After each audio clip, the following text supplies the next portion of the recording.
Hello, everyone, and welcome to this week's podcast from January the 24th. We're actually recording this on the 23rd, but it'll be coming out on the 24th. My name is David Clark. I'm joined by my brother from another mother, Miles Clark. How you doing, David? We're all right. Good Yeah, to get you into we're all Richmond. right. Unfortunately, we couldn't get down to ZZQ this time, but we did have a couple burgers over the time just to make up for it. That was something I said yesterday when we went to lunch. Imagine a food and bev business that literally shuts down for a week at a time just because they can't.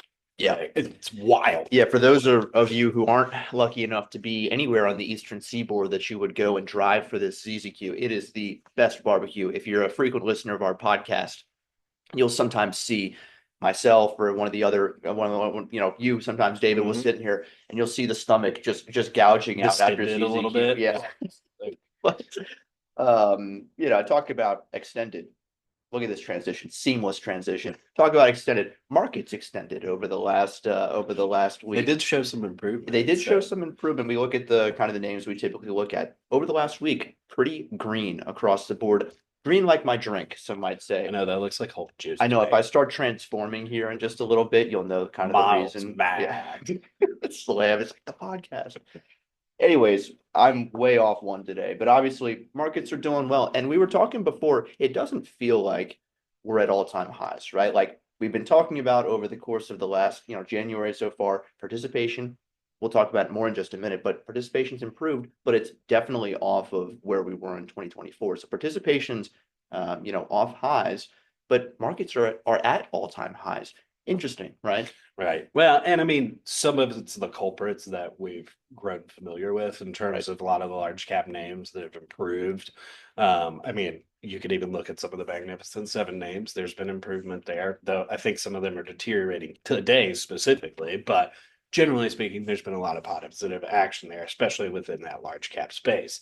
Even looking at the S&P 500, saw it move to a new all-time high yesterday on its chart. There at 6,100, but wasn't the only index to obviously see some improvement there. Um, we saw the Dow obviously return to a buy signal, Nasdaq 100 and others either rally to match or get near highs. Mm-hmm. Small caps still continues to be that sort of unknown question that Right. Well, tariffs are going to play a role here, and so you get a kind of a rollback or maybe dissipation of some expectations around Trump tariffs and things like that.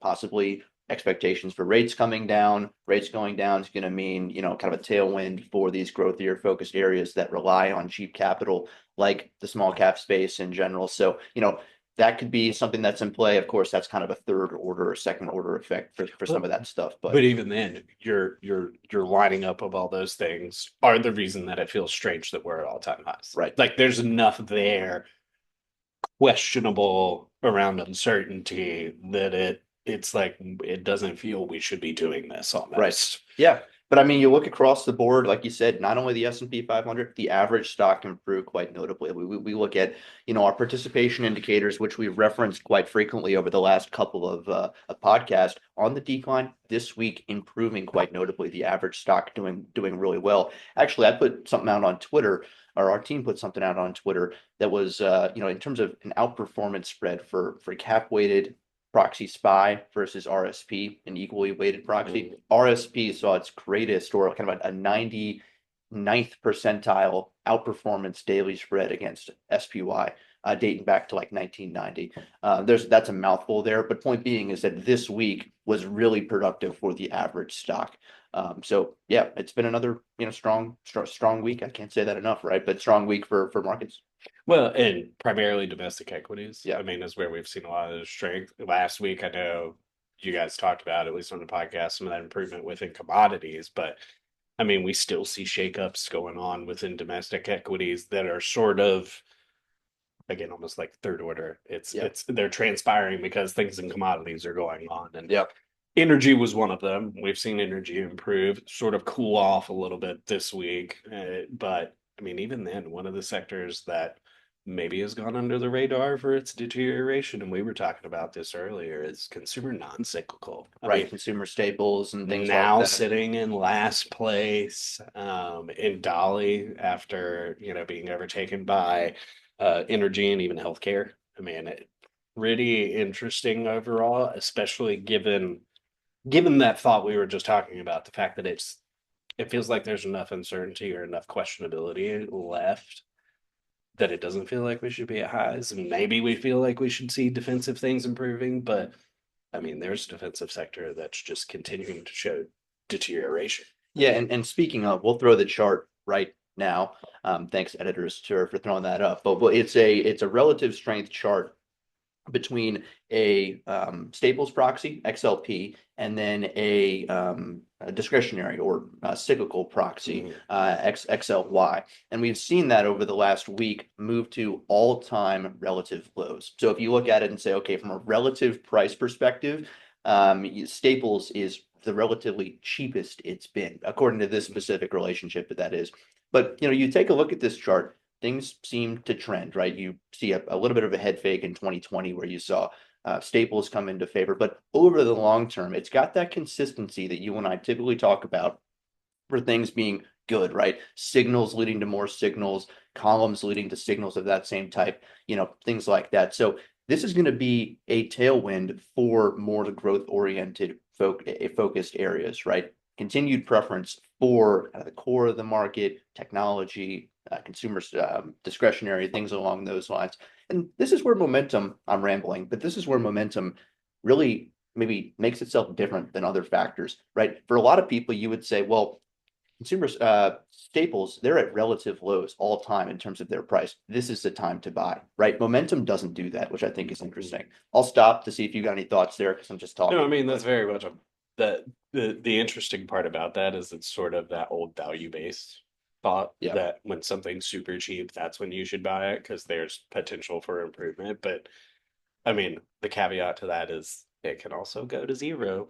yeah, I mean, in truth, it's less likely of a chance. But until we know that there's improvement there, that there's something worth tangibly holding on to, why fight it? right. And that's a lot of what our research and a lot of what momentum is going to go with is why fight the trends? Why go against them? Why try and predict what's going to happen? Let's just go with what is. Right. And that kind of segues into a point where I was having a conversation earlier this week with an advisor, and this will sort of all tie in together.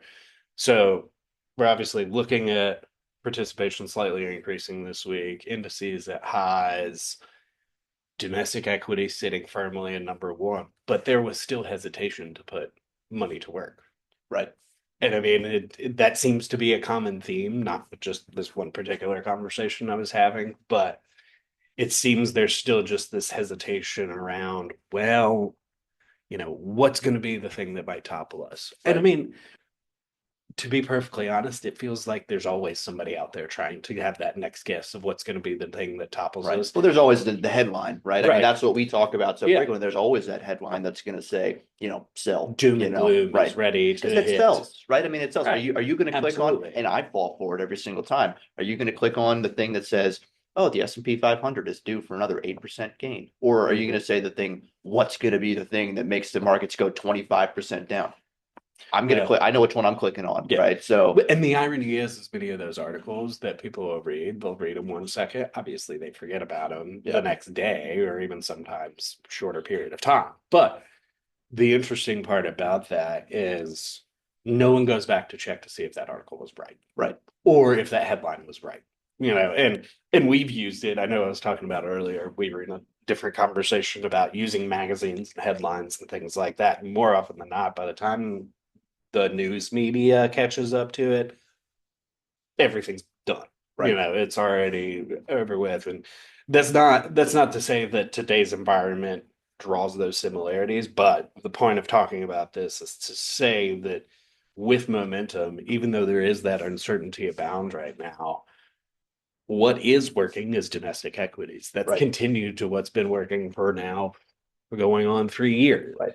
There's not really a purpose in fighting against that right now. And do I understand some of that uncertainty about putting money to work? Yes, in a way. And I even understand how maybe some of the clients might be feeling about that. But there's still steps you can make. So I'll cut you out there. What are well, actually, you asked a question. What are those steps? What do you do if you're listening and you'd say, okay, well, I've tried to be defensive. I've been getting a little bit concerned because now we're seeing Mhm. markets go up for, 2 consecutive years of 20% gains, right? You know, history says that's pretty rare for it to continue to keep going up. So I'm trying to get a little bit more apprehensive, but markets are still really strong. If you are a client sitting across from somebody who is, managing your money, you are thinking this. How do you, as a financial advisor, perhaps listening to this podcast, how do you navigate those waters? What do you do? Do you just keep putting money to work? I mean, it's hard, right? No, it is hard, but I think you have to substantiate putting money to work, Right. right? So, and I don't know that that story, say you had this similar meeting with the client this time in the second half of last year, right? Well, not this time, but in the second half of last year, having a somewhat similar discussion. I mean, at that time, leadership was domestic equities. Right. Large caps were still in first place and still maintaining that strength. And to me, that then answers the questions. If you Right. take a step back and think, what was our conversations last time?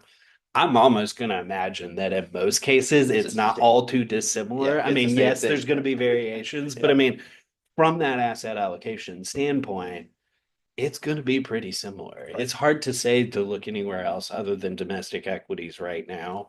I mean, if anything, folks have been definitely taking care of short term and just looking at towards the short term if they feel like they don't have any options. Short term fixed income, that is, Right. if they don't feel like they have any options, just because there's safety there. But again, in the case of looking where we sit today, I don't think it's necessarily a quote unquote wrong move to put in just at this point additional large cap exposure that you may already have.